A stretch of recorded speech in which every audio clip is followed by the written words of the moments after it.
Shards of glass explode across the polished floor of the television station lobby as a massive 400-pound male lion crashes through the main entrance. And panic erupts instantly as security guards scramble backward, and receptionists dive behind counters. But this predator isn't hunting.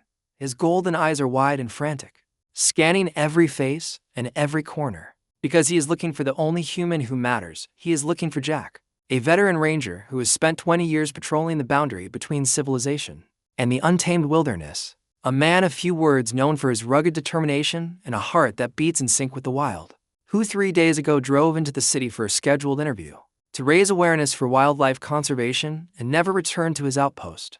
Never called home, simply vanished. And while to the police he is just a missing person case buried under paperwork, to this lion storming through the hallways he is family. Because the bond between Jack and this lion, known as Leo, began 5 years ago in a remote ravine where Jack found Leo as a starving cub with his leg mangled in a poacher's steel trap, and instead of tranquilizing the animal from a distance, stayed with him for 3 days, risking his own life to manually feed the cub and keep hyenas at bay until a veterinary team could arrive. And that single act of mercy created a connection that defied biology, so that Leo grew into the apex predator of the reserve but remained Jack's shadow, often walking alongside the ranger's jeep on early morning patrols, with amber eyes full of quiet recognition.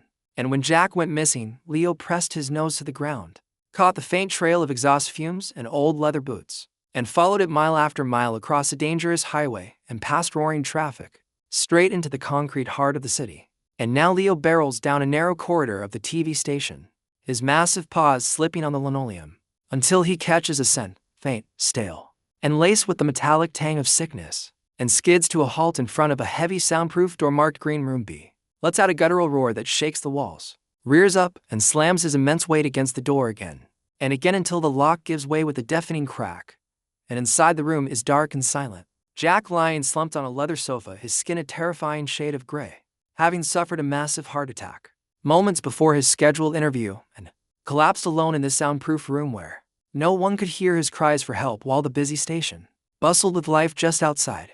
No one noticing, no one coming. And Leo rushes to the sofa, and his entire demeanor shifts instantly from battering ram to gentle nurse as he whines and nudges Jack's limp hand with his wet nose, then pushes harder, licking Jack's face with his rough tongue and pressing his heavy head against Jack's chest, the deep vibration of his purring rolling through the ranger's ribcage like a second heartbeat, until suddenly the corridor fills with the heavy stomp of boots as a SWAT team breaches the building and flashlight beams slice through the gloom and a frantic voice yells contact and prepare to fire, and the sound of racking shotgun slides echoes down the hall like a death knell. And Leo freezes, his ears swiveling back, knowing exactly what guns are and what they do. Every biological instinct screaming at him to run and jump through the window and save himself. But he looks down at Jack's motionless body and makes his choice. He doesn't run.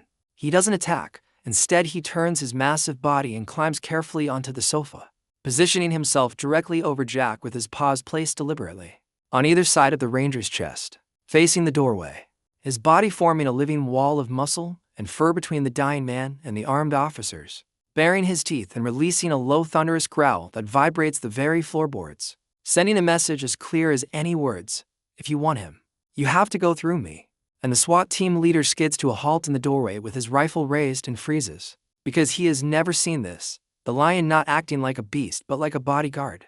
And the commander screams, "Hold fire, and do not shoot," and shoves the barrel of the rookie beside him toward the floor. And the hallway falls into terrified silence as 10 heavily armed officers stand paralyzed, staring at a lion willing to take a bullet for a human being.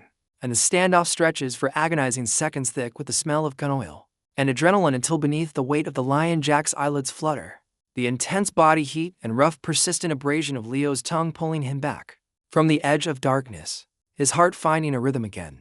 And Jack gasps a ragged, desperate breath, and Leo stops growling instantly, looks down with softened amber eyes, lets out a soft chuff, and rubs his cheek gently against Jack's forehead.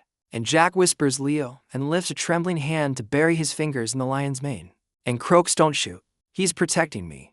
And the police commander lowers his weapon completely and calls for the medics to come in slowly. And as the pale-faced paramedics creep forward, Leo watches every movement with laser precision, while Jack strokes the lion's neck, whispering, "It's okay, buddy, let them help, stand down, trust me." And against every alarm ringing in his ancient predatory brain, the lion obeys, stepping slowly off the sofa and backing into the corner, where he sits on his haunches, alert, dignified, never once looking away from the paramedics as they rush to check Jack's vitals, understanding that these humans are here to do what he could not do alone. And when the paramedics finally lift the stretcher and Leo rises to his feet, every officer's hand drifts toward a holster until Jack commands from the stretcher, "Let him come. He goes where I go." And the procession that exits the television station is unlike anything the city has ever seen. A stretcher surrounded by SWAT officers with weapons lowered, and walking right alongside the stretcher wheels, matching the exact pace of the medic's step for careful step, is the lion, and the crowd outside falls completely silent. No screaming, no chaos, just stillness. Because what they are witnessing bypasses fear and reaches directly into the human soul. And at the ambulance, Leo moves forward, immediately placing one enormous paw on the metal step, and whining softly until the paramedic shakes his head and says they can't take the lion. And Jack reaches out from the stretcher with a trembling arm and cups Leo's nose gently in his palm.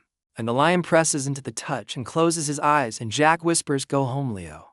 I'll come back, I promise. Go to the river. Wait for me." And Leo opens his eyes and looks at Jack for a long, searching moment, then steps back from the ambulance doors and sits on the cold pavement as the doors slam shut, and watches the vehicle pull away with sirens rising into the night sky, watching until the flashing lights shrink to nothing and disappear. Not chasing it, staying at his post until the last echo of the siren fades. And only then does the lion stand and turn away from the crowd, and the cameras and the blinding lights, and begin the long walk back toward the savannah with the slow, regal dignity of a king who has completed his mission. And Jack's recovery was long and difficult, the doctors admitting he should not have survived, that the combination of cardiac arrest and hypothermia and extended time without treatment should have been fatal. But the medical team credited the lion's body heat for preventing Jack's core temperature from dropping to a lethal level, and the massive surge of adrenaline triggered by the reunion for jolting his heart back into a fighting rhythm, because Leo hadn't just found him. Leo had physically kept him alive until help arrived, and 6 weeks later a dusty Jeep rolls to a slow stop on the bank of the river deep inside the reserve, and Jack steps out, moving carefully on a cane, thinner than before but alive, tilting his face toward the warm sun and breathing in the smell of red earth and dry grass and wild water before putting the fingers in his mouth and whistling sharp and clear through the humid air. And there is silence. The tall grass sways, birds settle, the river moves, and then the grass parts and Leo emerges from the green shadows, walking slowly and deliberately with measured grace until he stops inches from the man.